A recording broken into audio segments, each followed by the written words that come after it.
you.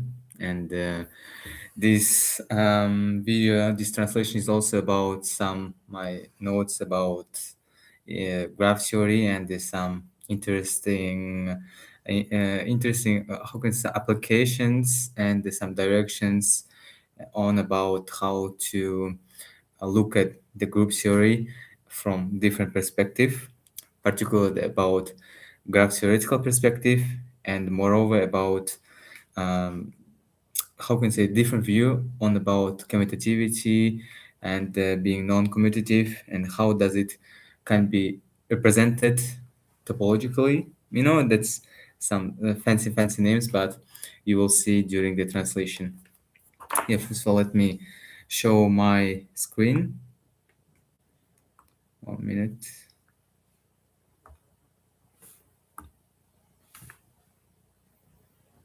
Mm, I hope you can see it. Yes. Um, First of all, why I was curious and interested in that topic, because I suddenly noticed one video on YouTube about um, how the snake game is can be uh, that I let me draw first. For example, we have such a room, and there is a snake moving in it. Let it be some square. Yes, the snake is moving, and when it reaches this wall, it comes back from the other side one. I think all of you have tried to play it maybe during your childhood, and then it comes out from here again, and the same process with the horizontal lines when it moves vertically upside, and then it reaches the top side, and then it somehow goes back, and it comes back to its original point from the other side. That's the main idea. And in that video it was shown that actually by this figure we can say that our snake, it is snake, and this snake is moving on the torus, and it's not an obvious idea actually. And I will tell you how I understood it. I understood it from that perspective.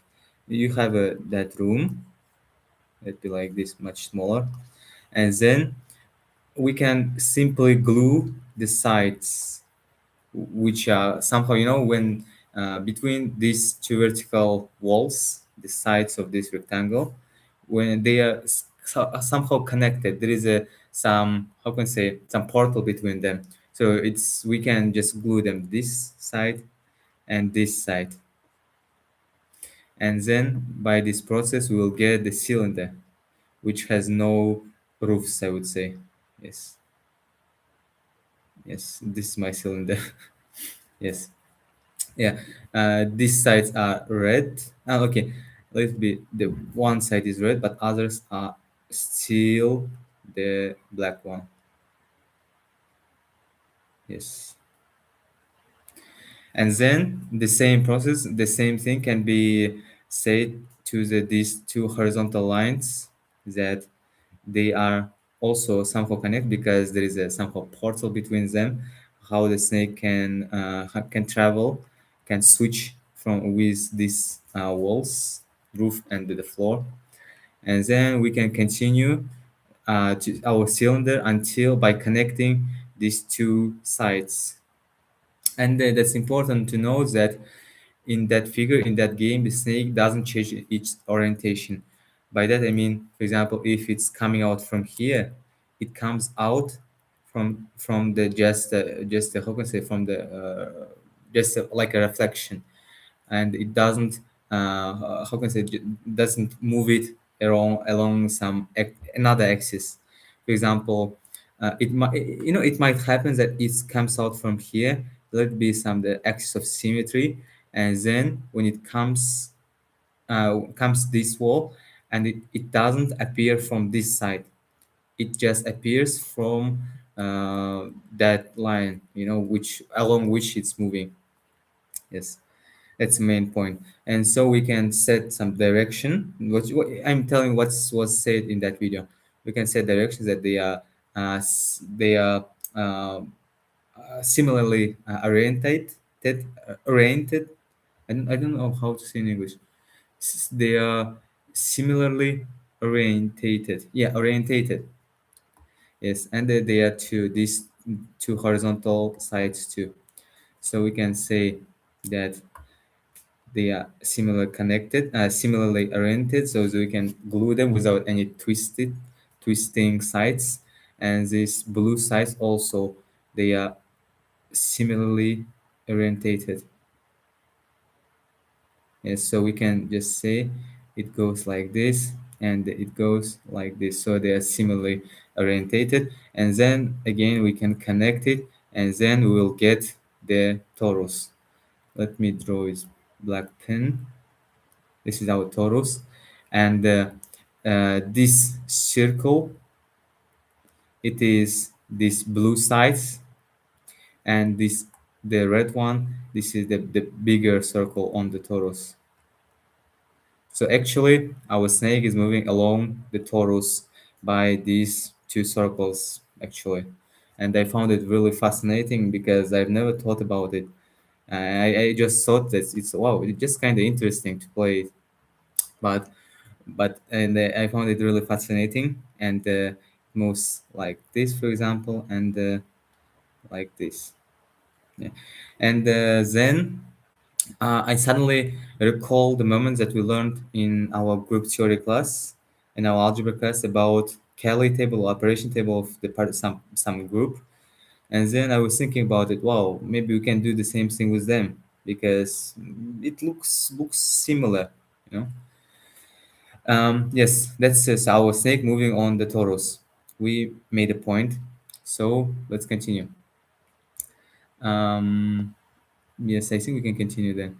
Yeah, for example, let's take the group, the small group, which is let it be Z3. That's what I from what I started. Z3 is the cycle group the of modulo 3, which elements are the slices, some how can I say cosets, one, 0, 1, 2. Just the number that gives some residue class of 3, modulo 3. And we can build the Kelly table for this. Yes, this is not a good picture, but I don't care how it will look like. I just want to derive the concept. And let me increase a little bit. And then this is the 0, 1, 2, 0, 1, oh, 0, 1, 2. Yes, this is the table. This is our initial, why we then do we need this operation table? This operation table is necessary to know all the combinations that the given element of this group can be obtained from that elements. Yes, and so for example, and then we just simply do some operation on it. For example, here the operation of Z3 is just a plus sign. So 1 plus 1 is just simply 2. 1 plus 2 is 3. And then it's important. For example, here it's not really important from which side we are performing that operation, from the left side or the right side. I mean, for example, if you'll choose that element, for example, second row and the second column, we are we are choosing first the row 1, and then we're performing operation from the right side plus 1. But in that case, it's just for example, let's take first row and the third column. It will be 1 plus 2. But if you perform that operation again, but from the just switching the order, it will be from we are starting the third row and adding to the second column. So we'll get 2 plus 1. in general they might be different. So but here, because Z3 is abelian, I mean the commutative, so we can just we will have the same answer, which is 3 is mod 3 is just 0. So 0 and 1. 2 plus 2 is 4, mod 3 is 1. And then how I came to the idea of that snake, and let's this operation table will be our plane, and then our snake, yes, let be this our snake, and it's moving and hits that point on the third column, third row and the first column, and then the cycle, because our group the Z3 is cyclic, like 0 1 2. It might be any direction actually. Yes. So but and then it appears again from here. Yes. And the same thing we can perform with each of these columns and with each of these rows. It starts from here and then it hits that wall and then it again comes back to here. So we can say analogically to what I said before about snake moving on that plane. So we can say that actually we or our snake is moving on the torus, and we can maybe I will not have some the strict definitions or strong or the strong and strict derivation of the notions how they make up together, but just some simply my observations is the torus, and so we can make some correspondence of Z3 and this torus, and actually we can easily check it that we can on that torus we can build that table. It will look like I'm not good at drawing, but I will try. Let it be these three sections. Yes, like this and like this, and then we also need to add two more lines, one like this, and let it be another like this. Yeah, actually, if you'll imagine it, we'll see that we can put in accordance on the intersections of these red and blue lines on the torus. Will have a one cell, which we can put our number, and we will see how cyclic it is. Yes, that's. I find it really interesting that we have some such a correspondence, and also we can see it from another perspective. Is that let's consider the graph 0 plus 1, it hits here, plus 1, it hits here, plus 1, it's again cycle 2. So let's apply the formula or the Euler formula, the number of vertices minus number of edges plus number of the areas or how the sectors I forgot, but this little bit we I remember in the graph theory class we did it with the letter R of graph. So yes, so let's check it here. Number of vertices 3, number of edges 1 2 3, and number of regions plus 2. Yeah, but what I expected it's 2 because it's planar. Yes. But here, um, here might be different. I'm not sure. But once I calculate here, I get 1. But now I'm looking at it and I don't understand how I got it. Yeah, just let's forget it. But this interesting note, and this form will need us uh, in a few moments later, because when we'll set this number, let it be the Euler, but that really fancy E. This number will be some kind of invariant that some group for some groups. This number will be such invariance that must be saved accordingly with some transformations. Yes. That's the main point. And then I was thinking that, oh, so what about, for example, dihedral group of triangle? We can, it's a group like identity, rotation square, and the reflection, another reflection. But how I denoted it? I denoted it like r times s and the r square as s, r square s. Yes, I think so. Yeah, it's here. I draw the table of it here, and then it will be its graph. I will show how I got it. Yes, r square s. And I need to draw the operation table for this, and to maybe to identify its structure, let's say topological structure, how it can be glued, what kind of invariants might appear in that process. And then when I initially draw the operation table for this, it was kind of clumsy to work with it. But then I suddenly remembered that the hydral group is just isomorphic to the Z3 semi-direct product with Z2 with some homomorphism between, as I know, Z2 and the automorphism group uh, of Z3. Yes. Mm, yeah. And then, but also and then I compared its graph with Z6, which is isomorphic to just Z3, just the direct product of Z3 and the Z2. Just it's a kind of particular case of the semi-direct product when the epsilon, this psi is just a trivial homomorphism. Yes. Let's proceed, and let's identify how it looked like the correspondence between this isomorphism.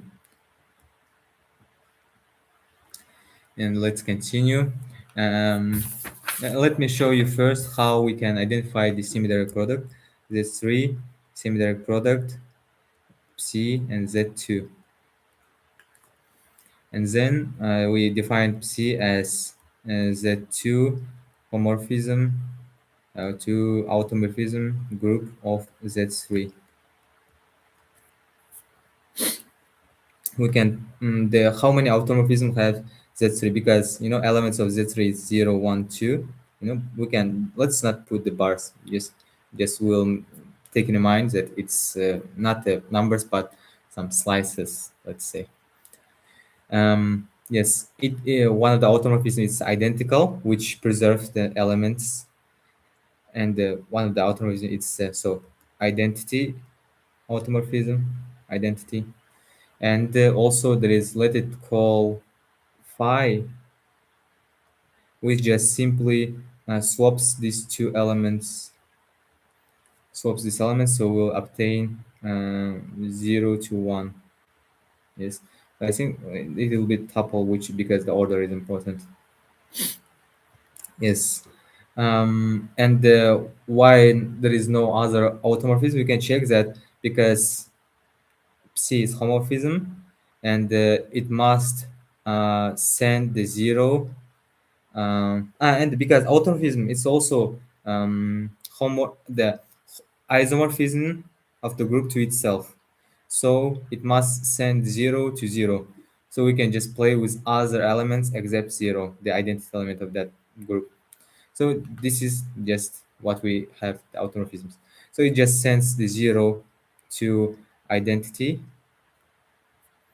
Yes, let's say that it sends to identity because um, it's also how can I say, the identity of that group. So it's the end.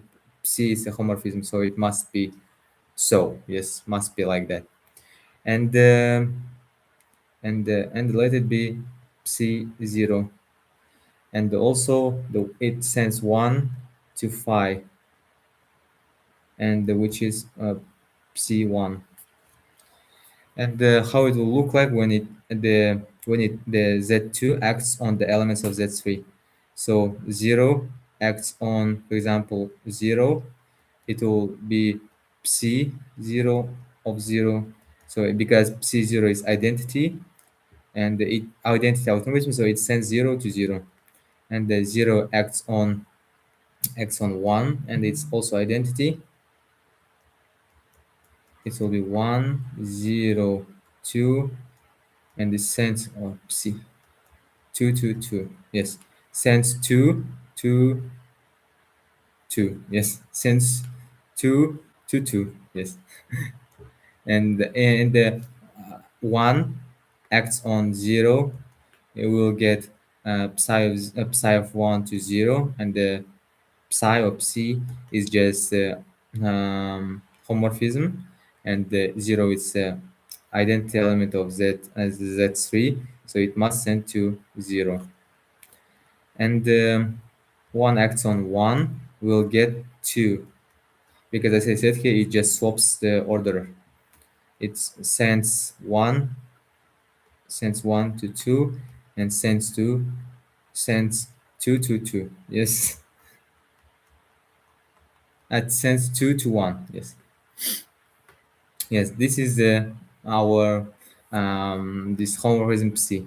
So we can say that elements of that semi-direct product are just we can build it, and it will be, for example, 0 0 0 0, and we must identify the operation here. Let's first, before settling down its elements, let's identify the operation, how it works. By definition, for example, let's consider element 0 1, and plus the operation here, the operation of this semi-direct product is plus, and plus 1 1, let's say. So it will be just 0 plus our 1 acts on that one. So psi 1, let's say, not with, but by in terms of the action 1, this one acts on that one. Yes. And then the second element is just 1 plus 1. It just remains as the ordinary plus operation. So we'll get just 0, and 1 acts on 1 is just 2, and 1 plus 1 is 2, but this is corresponds to z modulo 2, is just 0, and 0 plus 2 is just 2 and 0. Yes. So we can simply consider all of these kind of operations, and we can build a table. Let me just simply draw the table, and it will be more um, convenient to us. I think it's kind of might be enough. Yep. Row, we need 6 rows. 3, 4, 5, 6. I had sixes. 1, 2, 3, 4, and the 5. So yeah, I think that part is quite excessive, so we can just simply get rid of them. Yes, let's start from 0 0. I will just look at my tables that I already drawn to myself. 0 1 0, 2 0,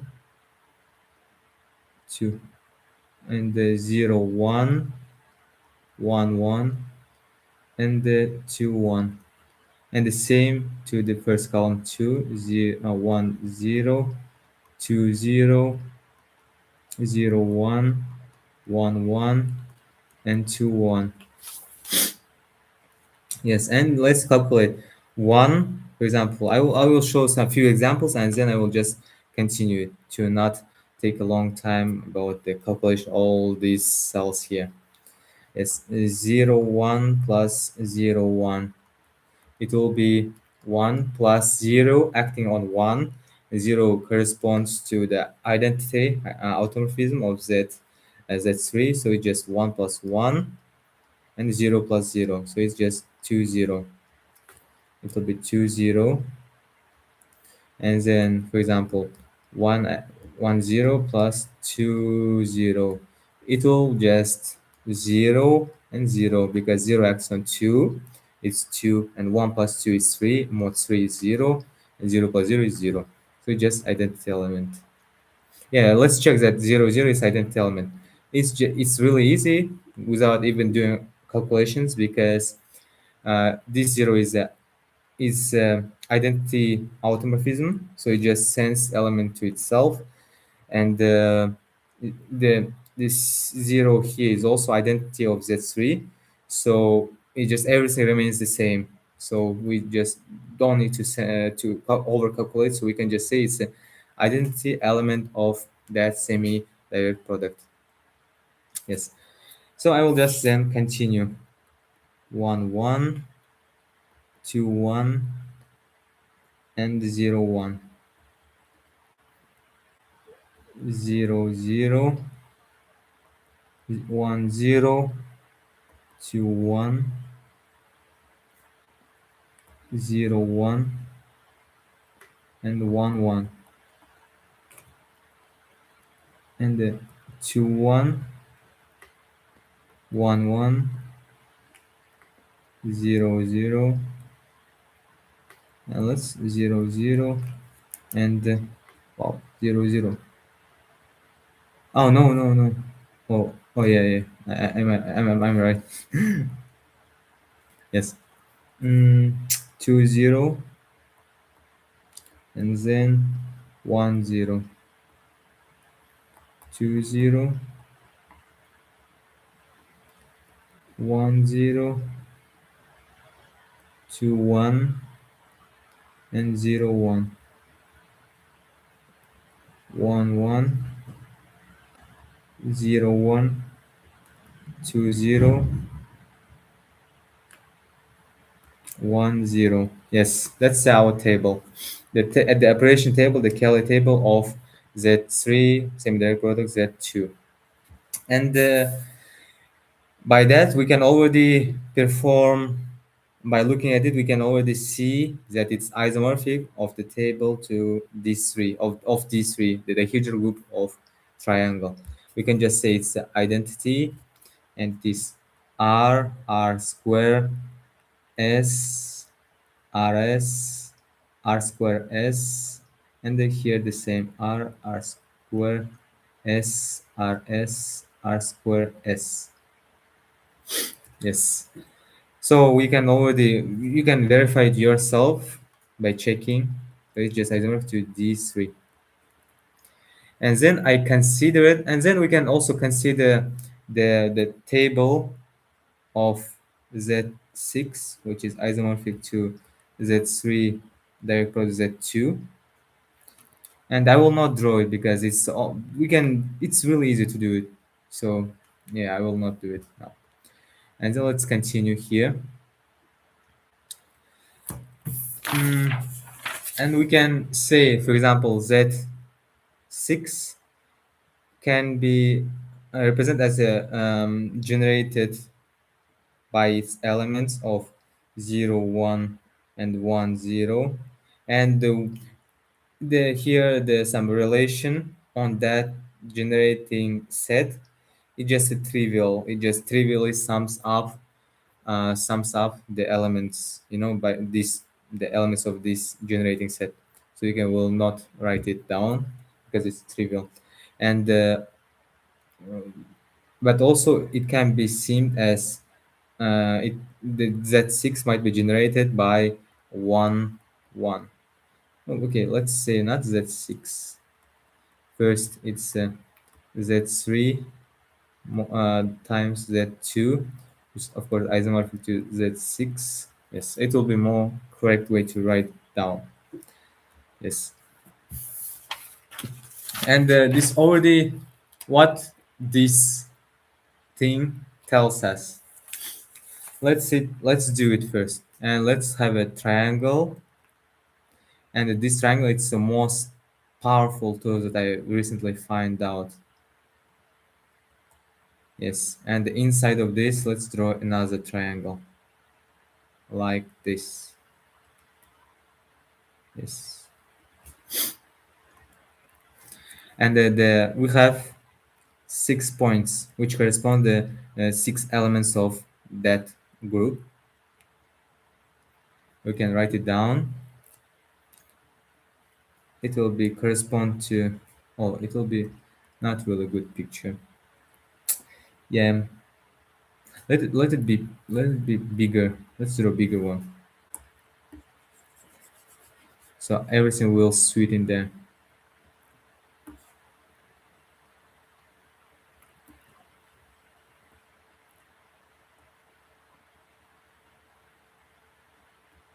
I think that's okay. Yes, it will be, let it be 0, 0, identity element of that group. And then we connect these two vertices, these two, these two, and these two. Yes, we connected. And that element will correspond to 1, 0, and this will correspond to 2, 0. I think we already can see some sequence here, that how it's working out here, and the 1, 1, and the 2, 1. Yes, that's pretty really interesting graph. Vertices, 6 vertices. Let the vertices be the red. I know. We'll use the colors later because it will be much easier to visualize how this group operation works. I hope you are still here. You can see my screen. Yeah, that's great. Because I remember the previous video, from the some point of the video, it was shut down and I don't know why. Yes, and by this by these arrows we can show the operation. For example, 0, 0 plus 0, 1, it will give us 0, 1, and the plus 1, 0 to this will give us 2, 0.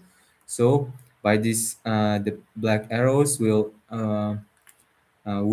mean by the plus 0, 1. Let's see, draw here. Let's say this arrow means plus mm, plus 1, 0.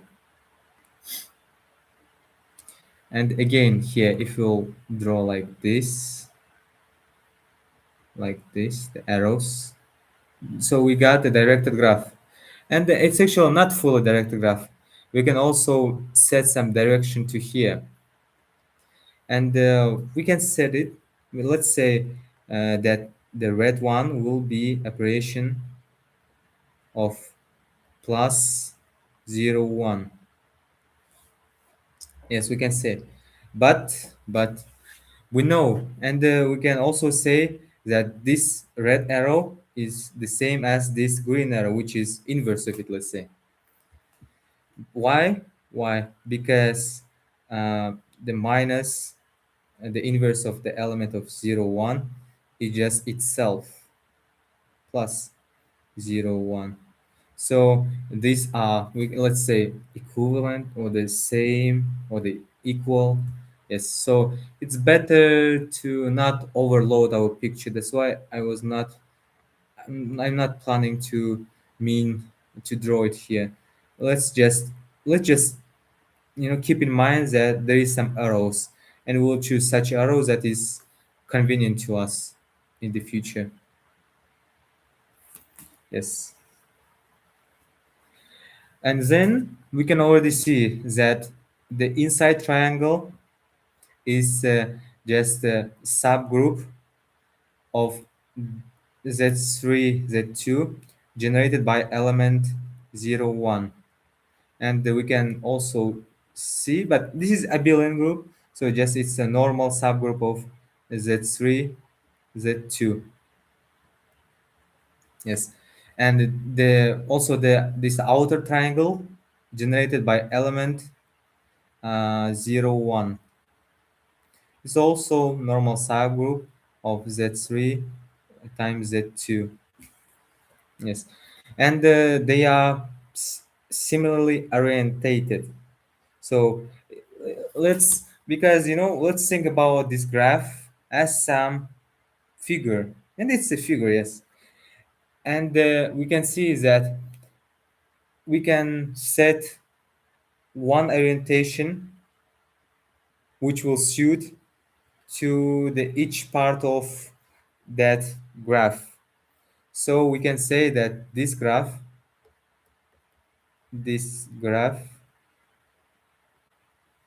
is orientable, orientable, orientable, orientable.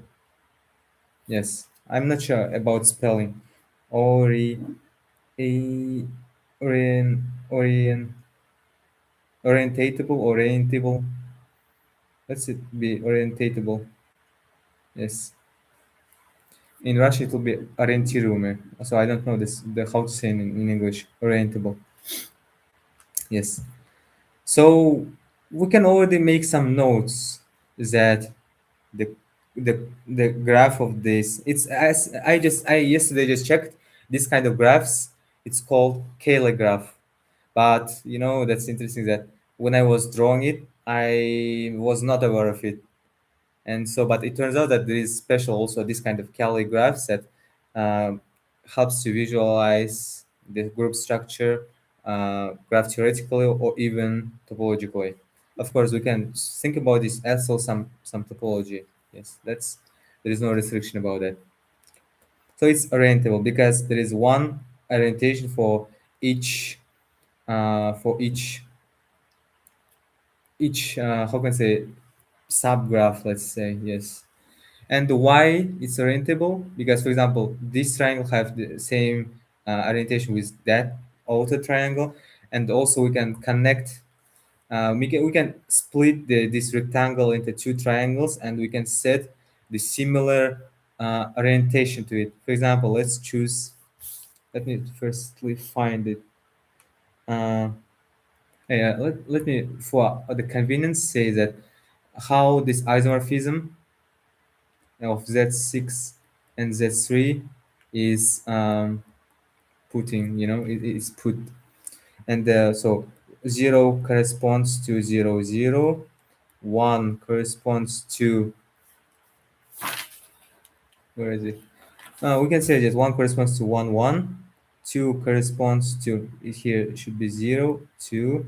3 corresponds to 0, 1.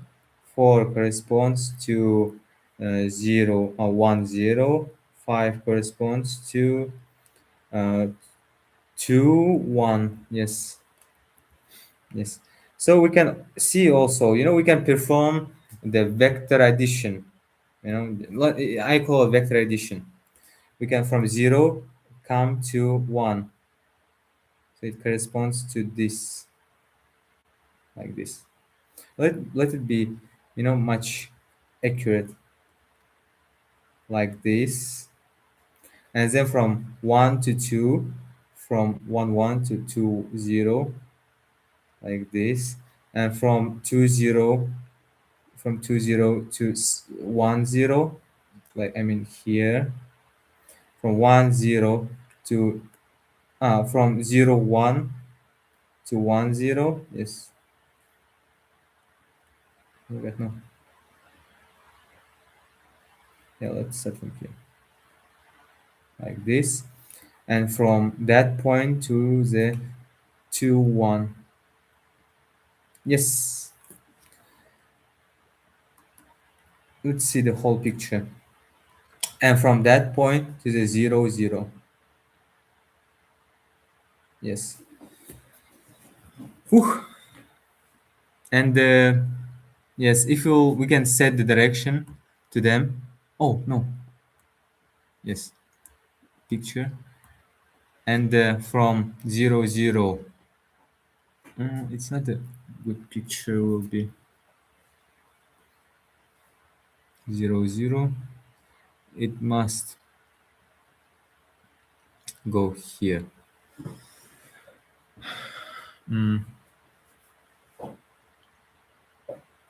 Must go here. And then, yeah, we can say that And this green lines shows that uh, this z3 times z2 generated by these two elements can be simply cut down to the generating set by one element, by 1 1 plus 1 1 will get 2 0 plus 1 1 will get 0 1 and so on. So it really corresponds to the cycle, of z6. 0 1 2 3 4 5.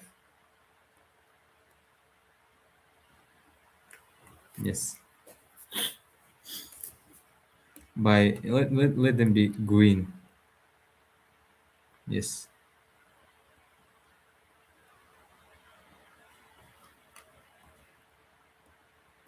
so it can be simply uh, simply can be, I don't know how I didn't name it. In group theory, from the course we have edge contraction, edge dilation, vertex dilation, but not none of them switch here because it's this process not not any of them. So it just can be redrawn in that way, in a more simpler way. So it might be we can set some isomorphism, but I don't know how to set it and what I mean by isomorphism. But just intuitively, they are kind of similar. Yes, and let's draw the graph, the Kali graph of D3. D3. Is someone keep texting? Yeah, D3, and we say that it's isomorphic to Z3 semi-directed of Z2, and its graph will look like, and also it's generated by the elements of 0 1 and 0 1 and 1 0. But we will see very soon the key difference between the D3 and the Z6. What? Triangle,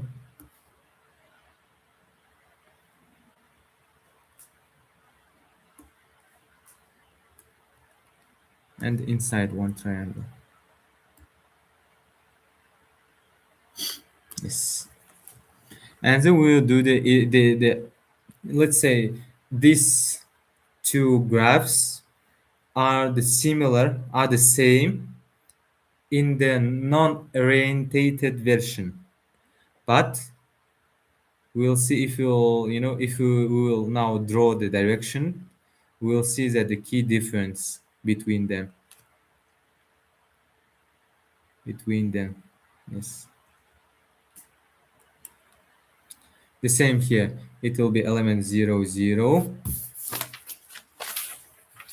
and 1 0 and 2 0. Even the vertices, the names of the vertices are the same actually. 0 1 1 1 and the 2 1. Yes. And then let's connect by, for example, how can we get 1 0 from 0 0? We'll just add 1 0. Let's perform that operation and depict it with that arrow. Same here and same here. So let's just say this arrow means addition of 1 0. And let's say here also that it from which side is addition, because we have seen here from the table that it's non-commutative, so it's important to mention from which direction we are performing the operation, from the left side or from the right side. For example, let's say uh, S and R, it gives 2 and 1, and R and S it gives 1 1. So it's non-commutative. So it's important to mention from which direction we are performing the operation. For example, for that inner triangle, it doesn't really matter from which side we are adding up. So let's say it will be from the left side, left, from the left. And then how can we get how can we get from 0 1 1 1, and we want to perform all the operations on that graph with only this our generators. For example, let's see the table from 0 1. How can we get the 1 1?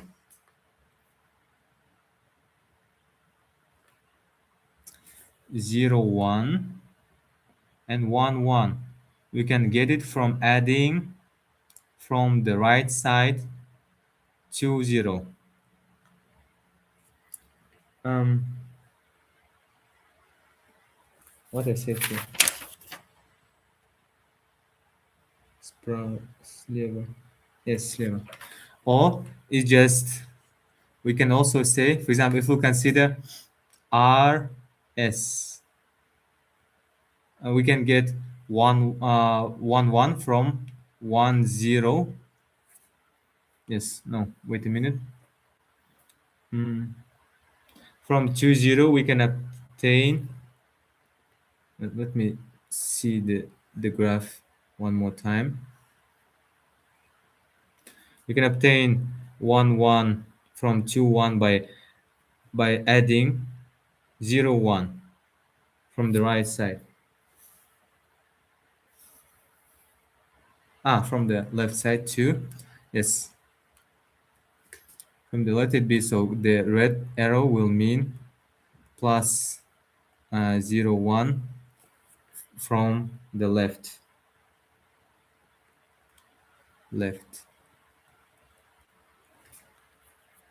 So it will look like this. Yes, and just try to believe me that it's correct. I've checked it. Or if you don't, I would also recommend you should check it one more time and tell me in the comments not if I'm wrong from one some points. Yes.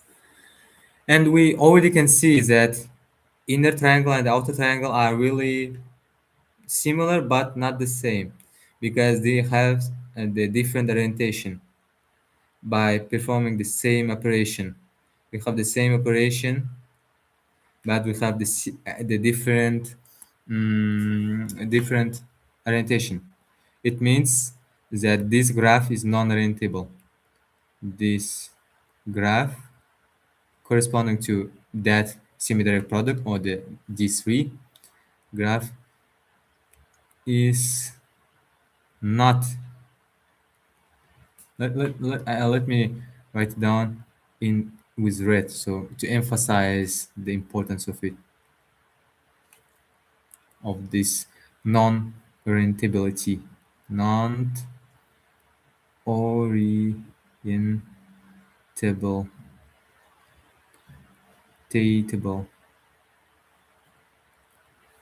Yes. So it's an interesting point that this way is non-orientable. So we can say that, for example, as I said here, Z6, we can also perform this gluing process and obtain the torus at the end. So I think we can, and the torus is one of the orientable figures. There's some surfaces, and so we can say this graph can be also somehow worked on that and obtain the torus from the orientable surface. But so the surface of this way, by this non-orientability, will get the surface which is not orientable too. It's a really interesting note that this twist obtained gained from this isomorphism and this homomorphism of psi, which just twisted the role of 1 and 2, gives such a interesting results. Yes, let's continue.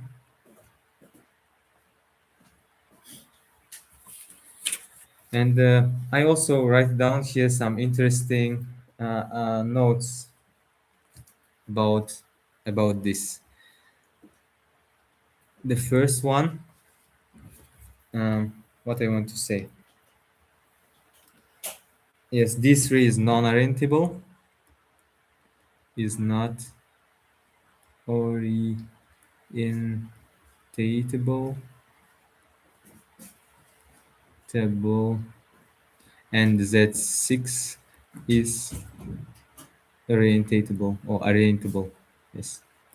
And the second point, and I found it because when I firstly saw this graph in the one triangle set another, which is connected with the outer one, I thought that it is really similar the graph of tetrahedra, which looks like this. The pyramid with the base of triangle, which looks like this with four vertices. Yes, and it's a graph of case K4. And I was thinking, wow, what's the difference between them, and how one can be obtained from another? And then suddenly one idea came to me. For example, if we will just for example, it's on some plane. It's called the planar graph, and it can be obtained from there is a theorem about it. There is about five platonic surfaces, uh, platonic graphs or the solids plane, and the K4 is one of them, which has how was the theorem? The G has K regions, and the dual graph to G has L regions, and from this K and L we can obtain the K4, K8, as I remember, or some other case, which is the some planar graphs with this property. Yes, and if we, for example, let it be the vertices A, and if we from this plane, let it be P. If we from this plane, we will subtract that particular point A. So we have some hole here. And for example, in complex analysis, if in some region, for example, if we'll do movement around that point, we can make a small loop around it, and we can somehow, like in the limits, there are some limits that can be solved by doing some simply operations, and there are some that cannot be how can I say correctly, that cannot be obtained with any other ways. So, but in complex analysis, yes, if we reduce, we still will be an integrate along around this point by just considering the radius, considering the circle around this point, and reducing this radius r, tending to zero. And maybe it's just the same process here. So if K4 corresponds to the simple plane, for example, R2. So let it be our graph G. So our graph corresponds to P reduced to the one point A. And but why this correspondence should be correct? I don't have a theorem that will prove it, but I can say that this because the G holds all the properties, holds all the invariants variants of K4. I noticed a few of them. For example, initially at the beginning of video, I mentioned about Euler number.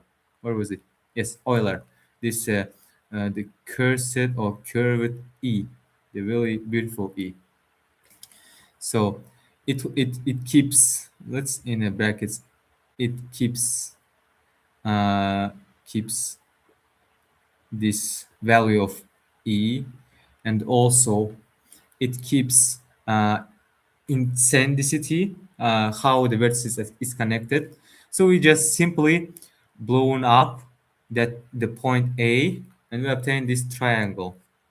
And it also holds the incidency of vertices, because This vertex is connected with this vertex is with this, and this vertex is with this. And it's similar here. This vertex is connected with this, and with this. And also degrees of vertices, and the incidency of vertices and edges. And that's what I noticed actually here. And if you just visually, if you make this triangle so small, very small, and will obtain the point. So, and maybe there are also some other um, invariants that should be kept. That it's kept when we'll subtract from this plane the point A. And then this interesting observation, and we can still thinking about it. What does it mean that G4 is just a K3 on that plane? It's really interesting, I would say. And the third is is is yeah, as I said, Z6 isomorphic to Z3 times Z2, which can be generated from 0, 1, and 1, 0, which is can be generated by one element. Also, that keeps all the relations here, and it can be shown here. I draw it with the green lines. Which just can be this graph, which correspond this by these generators, can be simply reduced to this cyclic graph. It's really interesting idea. Yes. And it means this, but if you the D3, which isomorph to Z3 semi-direct product with Z2, also generated by these two elements, but also there is also have additional rule of performing operation, is that uh, 1 0 1 plus 1 0 is equal to minus 1 0 plus 0 1. This is the main relation on that group, or this. It just says that 0 1 s times r sr is equal to r minus 1 in the power of minus 1, and the s. Yes, which is interesting. Yes. And but this additional relation, this small relation, already not doesn't allow us to reduce our this generating set more simply form. So it can be reduced, can't be reduced to smaller generating set.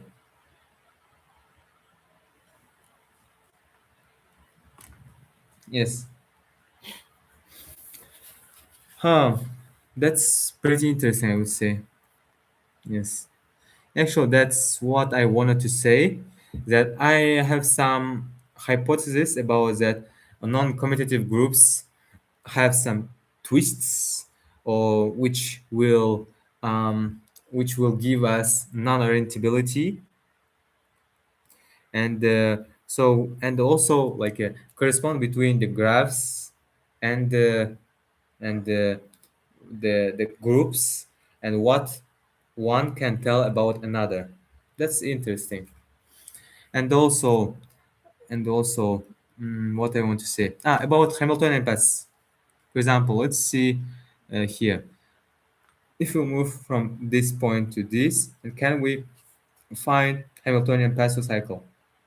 Let's see. Move like this. There is Hamiltonian paths, but not a cycle because of this arrow, because it's one direction. So like this. Oh, no, just stop here. Yes. stop here. We have Hamiltonian paths in the graph of Z2 as Z3 times Z2. But we have, I think we can have here Hamiltonian cycle, might be. Let's start from here. This. We